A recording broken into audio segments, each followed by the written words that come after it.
sold for not bearing children. That was the whisper. That was the price. $2, one for the sack, one for the silence. She stood barefoot in the dust-packed square, where the desert swallowed sound and spat out sun. Her ankles bled raw where the rope had chafed during the long walk from nowhere. Her dress clung like damp paper, soaked with heat and disgrace. The burlap sack tied over her head made her faceless, nameless, speechless. That was the point. Tied tight at the neck with rusted baling twine, it stank of mold and cattle feed. Her breath rattled against the fibers. Around her, the townsfolk gathered in a loose circle. None got too close. No one looked for long. They said she was cursed. Said the barren always were. A mule that don't birth is good for packin' and nothing else, the blacksmith muttered, spitting tobacco into the dirt. A woman with a baby on her hip clucked her tongue. Shoulda drowned her at birth, saved the trouble. A man in a wide-brimmed hat, the one they called the broker, stepped forward and read from a piece of crumpled paper. He didn't ask for her name. He didn't offer one. Girl, roughly 16, deaf, infertile, no dowry, sold by blood family. He didn't say parents. Maybe he couldn't stomach it. Or maybe he'd learned that in this part of the West. Words like mother and father were flexible when money was tight. The sun branded her shoulders. A fly crawled up her thigh. She didn't flinch and didn't move, not even when the bidding began. Except there was no bidding. Just one voice, gruff. Quiet, $2. A murmur rippled through the square. That was a lot for a useless girl. A boot scuffed. A whisper hissed, "Why buy a broken mare?" No one asked the man his name. He didn't give it. He simply stepped forward, placed $2 silver in the broker's open palm, and walked toward the girl. He wasn't like the others. He wore no hat. His boots were worn but clean. His face was carved by seasons, not cruelty. A beard covered most of it, but his eyes blue. Sharp seemed to slice through the sack, straight into her soul. He didn't touch her right away, just looked. Then slowly, almost reverently, he reached forward and cut the rope binding her wrists. She gasped, not from pain but from the sudden flood of sensation. Her hands dropped like dead weight. Red lines ringed her wrists. She didn't lift her head. He didn't speak. Instead, he walked behind her, took the sack by the back knot, and gently tugged it loose. It fell. The air on her face was strange, like wind through bone. She blinked hard. Her eyes adjusted, still. She didn't meet his gaze. Name he asked, not expecting an answer. She didn't give one. He didn't press.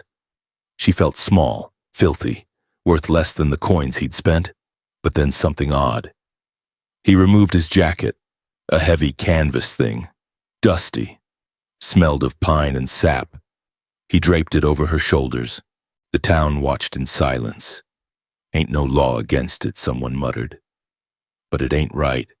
He led her away, not pulling, not pushing, just walking. With a pace slow enough for her bare feet, the crowd parted like smoke. No one dared stop him. No one dared bless them either. As they reached the edge of town, she dared one glance back. Her old home, her father's lean-to, was just a shadow behind the livery. She saw her mother, arms folded, blank as a dead tree. No farewell, no tears, just wind and dust. The road out of town stretched like a scar into the canyon. He had a mule tied to a post, 2 saddlebags, no second horse. He looked at her feet, then down at his own boots, wordlessly.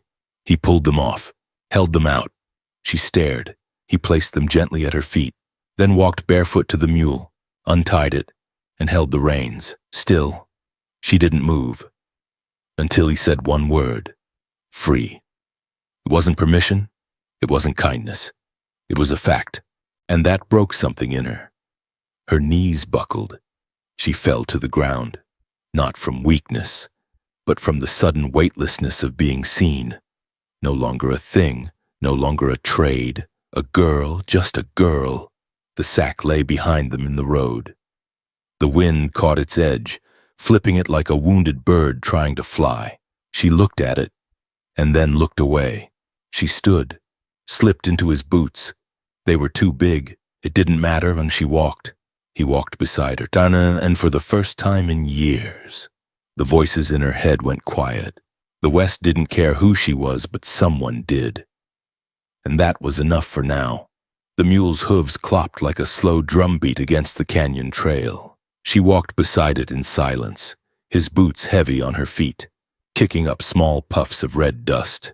The sun had begun to fall behind the hills, spilling gold across the scrub brush. He walked ahead, leading the animal by the reins, barefoot on gravel, his steps sure, unhurried.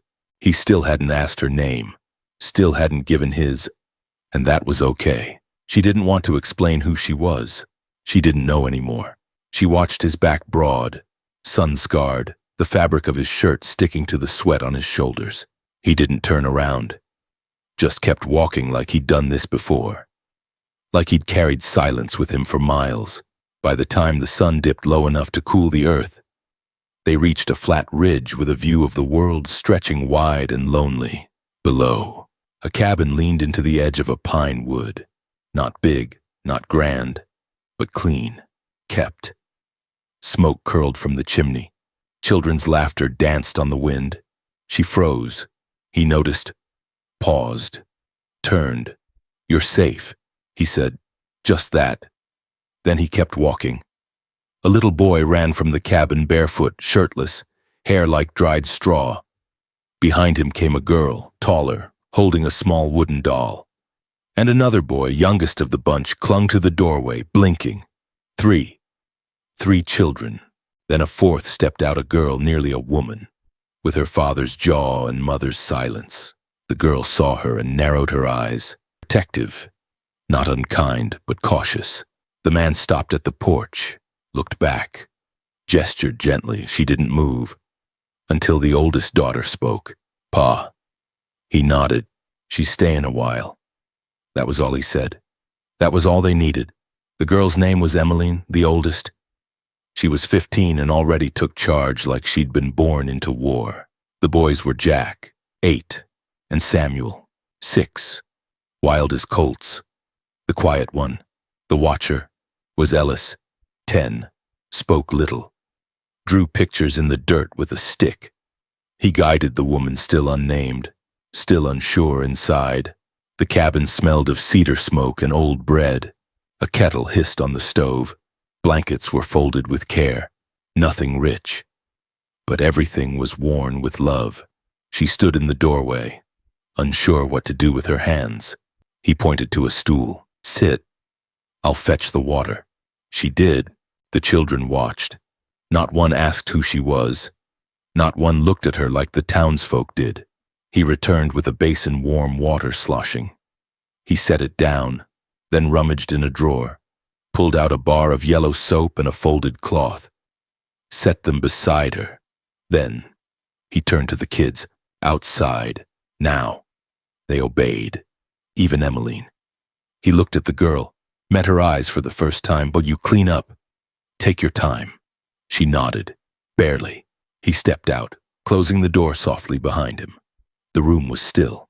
She stared at the water. Her own reflection wavered on the surface, dirty, hollow-eyed, cheeks streaked with dried tears and dust. She dipped the cloth, brought it to her face. The heat made her shiver. She washed, slowly, uncarefully, onto her hands, her arms, her throat. She undid her braid, combed her fingers through the snarls. No rush, no judgment, just steam rising and breath slowing. She looked at the door, half expected it to burst open. But it didn't. No one watched her now, and that made her chest ache in the strangest way. That night, he gave her the cot near the fire, said nothing more than sleep easy. The children crowded around the loft upstairs, giggling, whispering. Emmeline lingered. Before climbing the ladder, she looked down. "If Pa gave you his boots," she said, "you're already family." Then she was gone. He sat in the rocker, whittling a piece of wood with quiet purpose. The fire crackled low. A clock ticked on the shelf. She lay on the cot, staring up at the ceiling beams. Rough wood, real, solid. Her hands clutched the edge of the quilt like a lifeline. She didn't know this man, didn't know this life. But for the first time since the sack covered her face, she didn't feel like a thing. Outside, coyotes howled in the distance. The wind rustled dry leaves. Inside, the air was still, warm. She slept and dreamt nothing, because that night, her body believed it had finally stopped running. He didn't ask questions, didn't dig for her pain, just untied the rope and left it at that. Morning came soft and slow. She awoke to the scent of bacon and pine smoke, light filtering through the slats in the cabin walls like gold through church windows. Her fingers were still wrapped in the edge of the quilt, as if afraid the night might vanish if she let go. But the warmth remained. Footsteps overhead. Children stirring. She lay still, listening.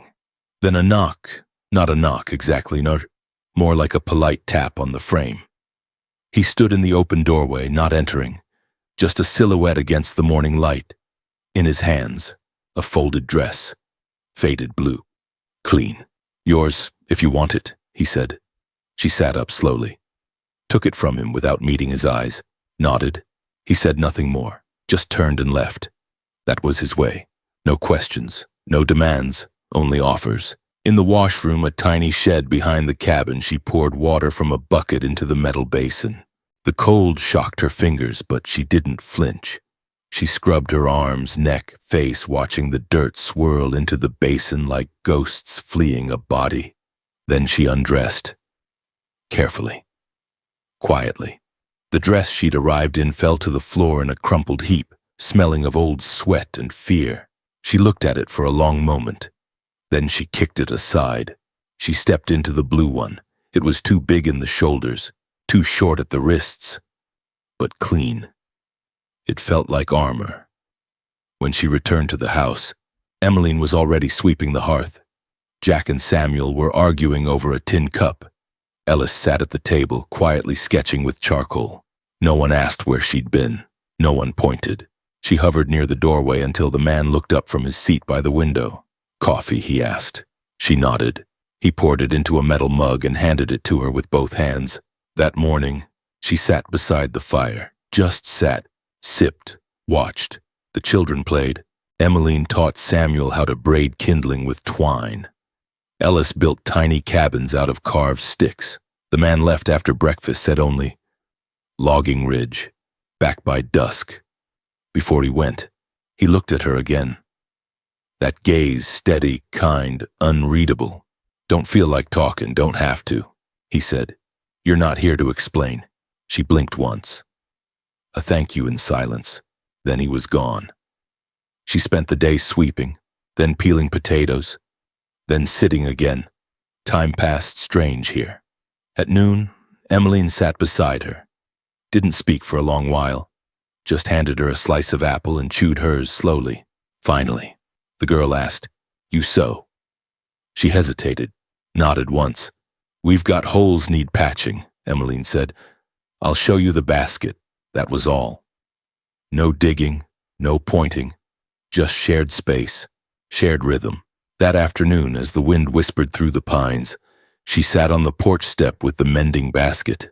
Her fingers found the rhythm again, needle through cloth. Loop, pull, like music she'd forgotten she knew. The sack was gone, but the rope marks were still there, faint red lines around her wrists, like memories that hadn't healed yet.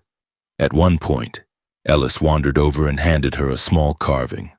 A bird, rough but careful. Wings stretched wide.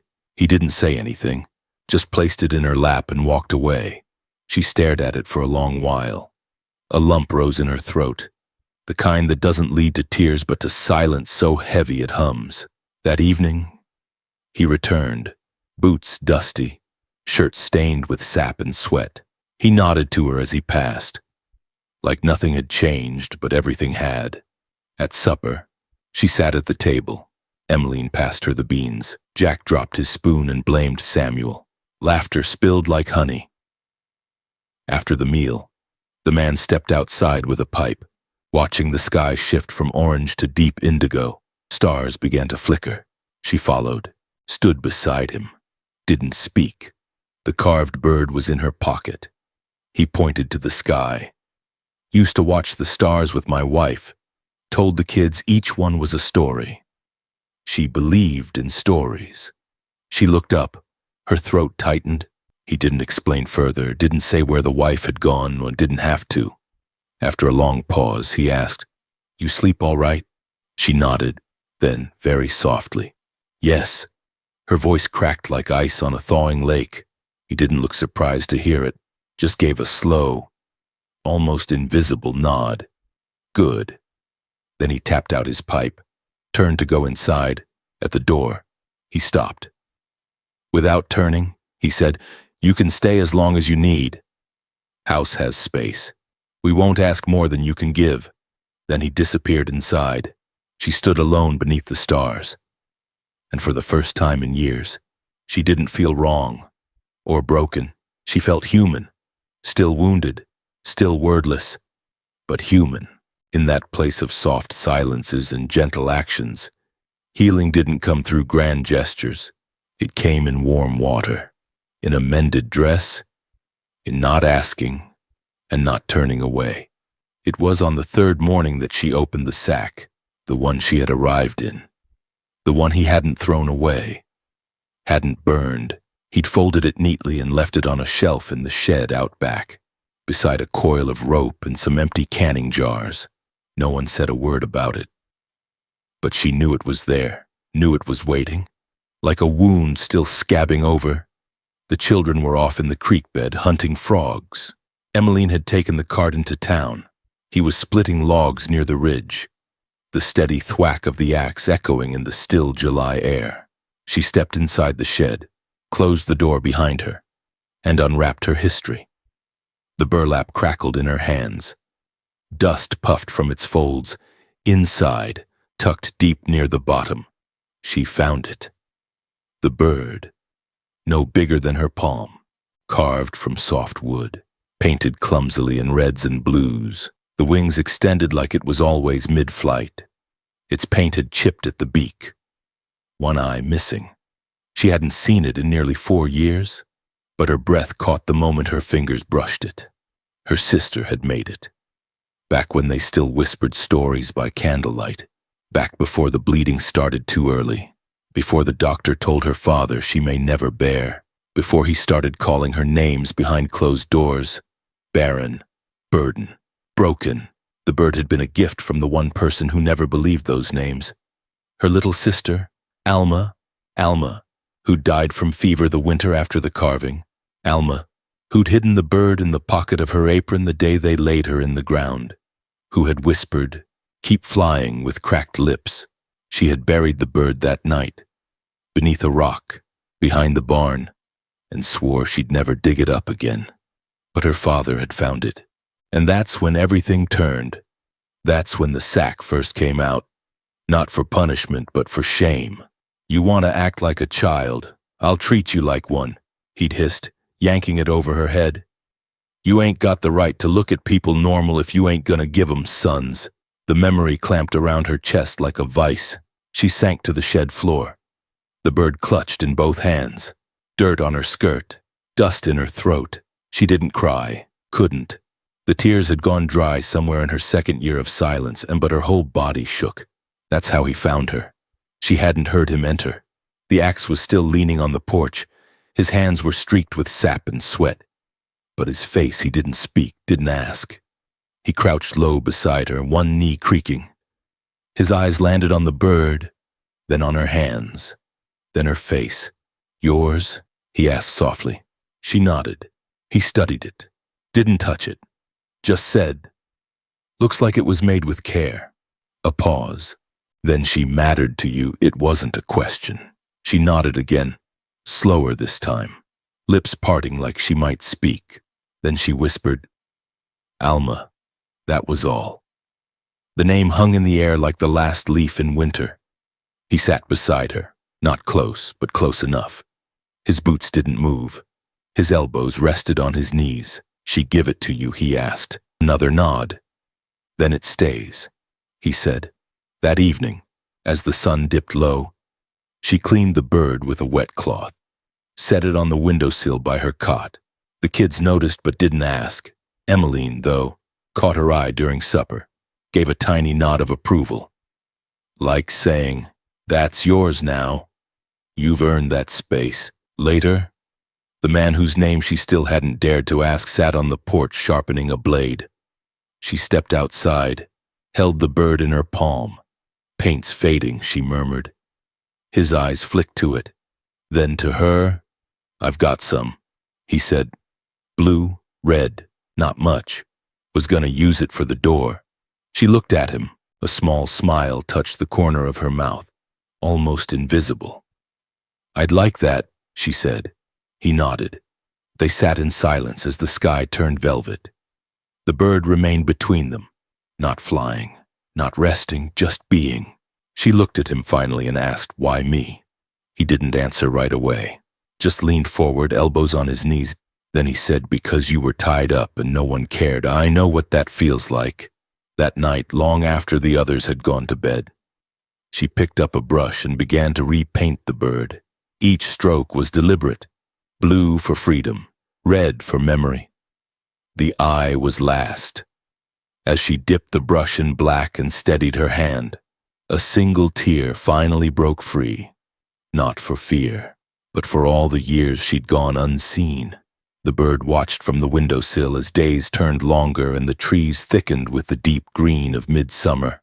She wore her hair down now, braided, sometimes not.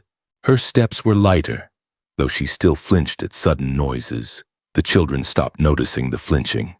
It faded like old paint. She helped with the laundry, hung shirts with clothespins like she'd done it all her life.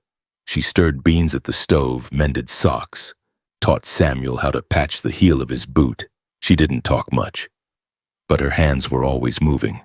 At night, she'd sit on the porch, the bird nestled in her lap. He'd sit beside her, carving, always carving. Little animals, mostly. A fox, a badger, a horse with one ear missing. She never asked where they went. But one morning, she found them lined up on the windowsill in the children's room. One for each child, one extra. A bird with outstretched wings. He never said it was for her, but she knew. One night, as a storm rolled in and thunder rippled across the sky like a war drum, she sat by the fire, wrapping Emmeline's braid around her fingers, weaving it loose and slow. The girl leaned into her, eyes half shut. "She would have liked you," Emmeline whispered. She didn't need to ask who she was. Was she kind? She asked. Kind, fierce, beautiful, Emmeline said. "You don't look like her, but you feel like her." Silence settled between them like ash. Later that night, as the rain clattered against the roof and the wind shook the shutters, she couldn't sleep. She stood by the window, arms crossed, watching the darkness, a creak behind her. He stood there in the doorway, shirt loose, hair damp. "You all right?" he asked. She turned, nodded once. "Storm's loud." "Always is," he said, stepping closer. She didn't step back. The firelight painted his face in oranges and golds. The scar beneath his left eye seemed to soften in the glow. "Do you miss her?" she asked. He hesitated. Not from pain, but respect. "I do," he said. "But missin' don't mean I stopped livin'." She lowered her gaze. "I've never been wanted," she said. "Not as I am." He stepped closer still. "You were bought," he said, voice low, "but not owned." Silence, then softly. "I didn't know what I was doing when I stepped into that square. I only knew someone needed out." She looked up at him. "No one's touched me without taking," she said. "I won't be the first," he said. She nodded, but she didn't move away. His hand reached out, slow as molasses. He touched the edge of her sleeve. Nothing more, just fabric to fingertip. That touch, barely anything, was more intimate than anything she'd ever known. She closed her eyes, let it settle. Outside, the rain kept falling. The wind hissed through the pines as she whispered. "I don't know what this is," he said. "It doesn't have to be anything yet." And then he did the one thing no man had ever done. He asked, "Do you want to stay?" She opened her eyes, looked at him, and for the first time in her life, her voice didn't tremble when she said yes. After that night, nothing changed all at once. There were still silences, still ghosts, but when he passed her the coffee in the morning, their hands lingered. When she brushed her fingers across his sleeve, he didn't flinch. The children noticed, but said nothing, until Jack, ever bold, asked, "Are you going to be our new ma?" The room froze. She looked at him, at the man whose name she now knew, Nathaniel. He looked at her. She didn't answer the boy, just smiled, small. Quiet. Jack whooped and ran off into the field with Samuel chasing after him. Emmeline rolled her eyes but smiled too. Later that week, she moved her bird to the mantel above the fireplace, not hidden, not in shadow, open, watching. That was her answer. Nathaniel said nothing, just carved a new piece the next day. Another bird, this one flying beside hers. That night, as the last light faded and the stars blinked awake, she sat beside him on the porch, her shoulder against his, not talking, not needing to. And in the dark, the bird's wings seemed to move in the firelight like it had finally taken flight. It started with dust, a long streak of it across the dry ridge, rising behind a wagon too clean, too fast, too out of place. She saw it first. She was gathering firewood with Ellis when the cloud rose like a threat from the east. She squinted through the late sun.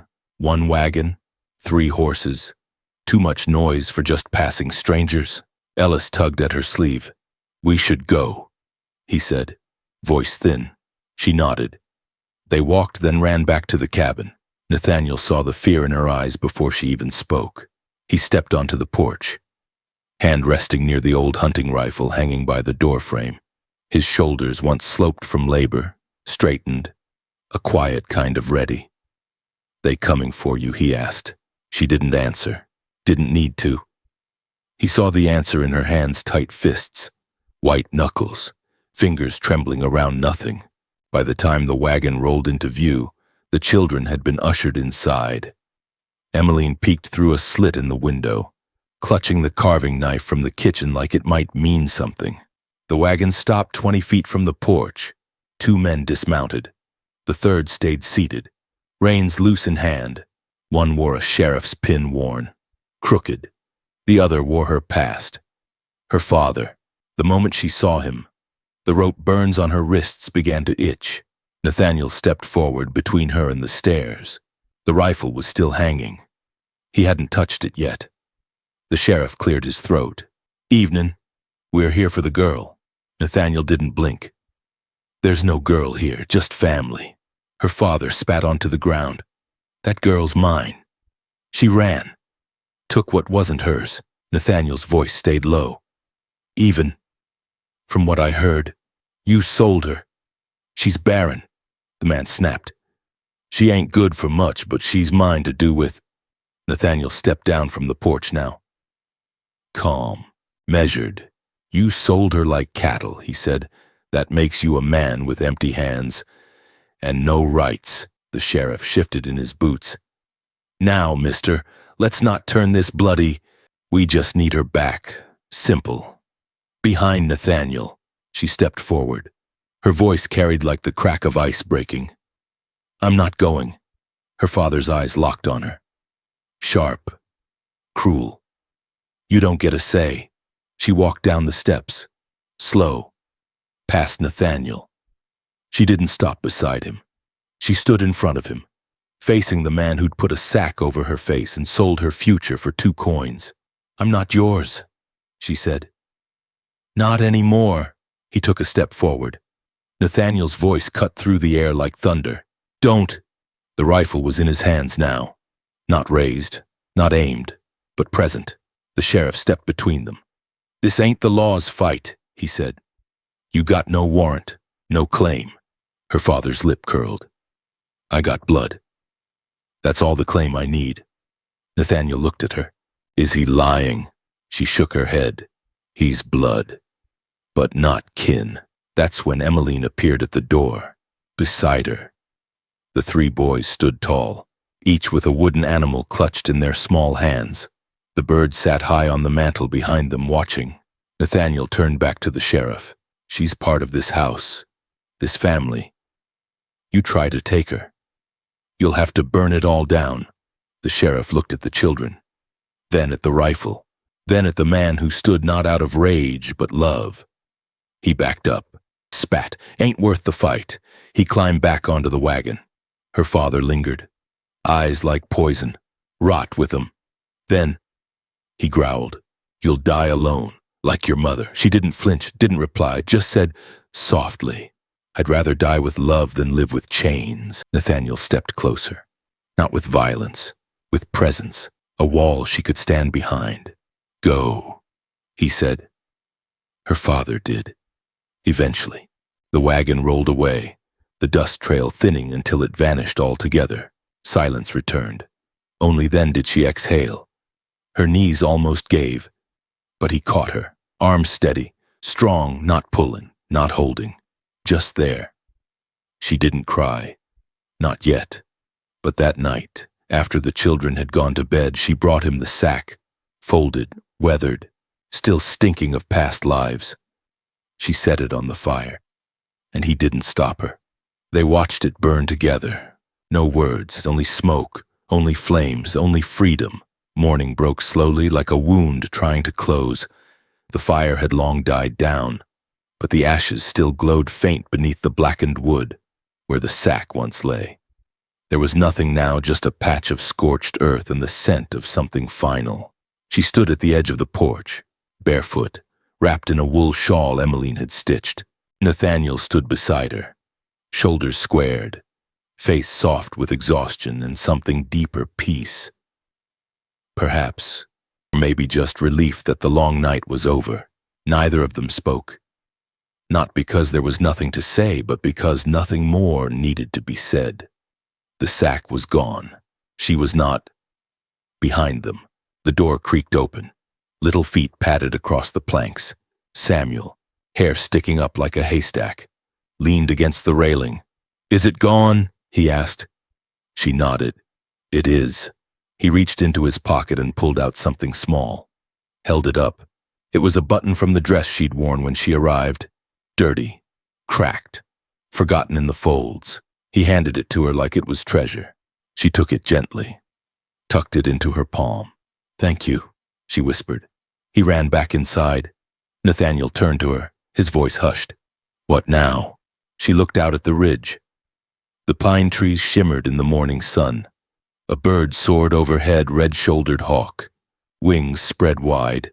She followed its arc until it vanished behind a line of clouds. "I want to plant something," she said. He raised an eyebrow, curious. "In the spot where I stood that first day," she added. "By the road." He nodded once. "What kind? Something that grows slow," she said, "but strong." Later that morning, they dug together, her, Nathaniel, and the children. The earth was hard, stubborn with old roots and rocks, but they worked through it. At the exact spot where she had once stood, wrists bound, eyes hidden, soul nearly extinguished, they placed a young aspen tree into the soil. The children took turns watering it. She pressed her fingers into the dirt, packing it tight, her palms black with new life. Nathaniel knelt beside her. "You'll name it," he asked. She looked up, smiled softly. "I already have." A breeze swept over the ridge. The leaves trembled. It almost felt like the tree nodded back. As days passed, the rhythm of life resumed, but gentler, touched with something sacred. She laughed more, not often, but enough. The children found comfort in her touch, the way her fingers brushed hair from their faces, or the way she hummed songs she thought she'd forgotten while folding their shirts. Nathaniel carved less now, sat beside her more. Sometimes in silence, sometimes with stories. None of them were grand, all of them were real. And one afternoon, she stood behind him, hands on his shoulders, and said the words she'd been holding like breath. "I'm not afraid anymore." He reached up, covered her hand with his. Then we've both survived something. Her bird still lived on the mantel. Next to it sat a second his carving. And between them, on a small square of wood Emmeline had painted, was the word home. Not carved deep, but painted soft, like a whisper. One evening, as they sat on the porch, Emmeline beside her, brushing Samuel's hair, Ellis drawing in a notebook, and Jack trying to balance on the porch railing, she noticed Nathaniel watching her. She tilted her head, half smiling. "What is it?" He leaned forward, voice low. "There's something I never told you." She waited. "I used to think loneliness was my curse," he said. "But now I know it was the soil. Just needed someone to plant something in it." She said nothing. Just reached for his hand, held it. Firm, steady. Like a promise. The next morning, before the sun fully rose, she walked barefoot again to the tree. The aspen's leaves had begun to stretch. Still small, still trembling, but alive. She knelt at its base, ran her fingers through the soil, felt the pulse of something growing. From her pocket, she pulled the button Samuel had given her, pressed it into the dirt just beneath the surface. A marker, a memory, a seed. The sky turned pink, then gold. Nathaniel came up behind her, and in his hand, the last piece of the sack, not the cloth, the twine. He lit a match, held it to the cord, watched it burn down to ash, then he scattered it into the wind. She looked up at him, and he said the words she would remember for the rest of her life. "You weren't saved. You rose." The wind carried the ash across the ridge, and the bird on the mantel faced east, toward the place where light returns. We often think of salvation as something given to us, an act of mercy, a hand extended, a rescue. But sometimes the most profound salvation is not found in being saved, but in surviving long enough to save ourselves. She wasn't plucked from her pain like a child from a fire. She walked through it. She bore the silence. She bore the shame. And when love came, not demanding, not fixing, but simply witnessing, she met it not with desperation, but with quiet strength. In a world quick to discard the broken, the infertile, the unwanted, she proved that worth is not something others decide, it is something we carry, even beneath burlap sacks and bruised skin. And perhaps that's the truth most of us forget. Healing is not loud. It is not instant. It grows like an aspen, trembling, then tall. It arrives through presence, through patience, through love that doesn't ask permission. If you're reading this now, wondering whether your past disqualifies your future, hear this. You are not your pain. You are not the ones who hurt you. You are the seed that survived the fire, and like her, you will rise, not saved, risen.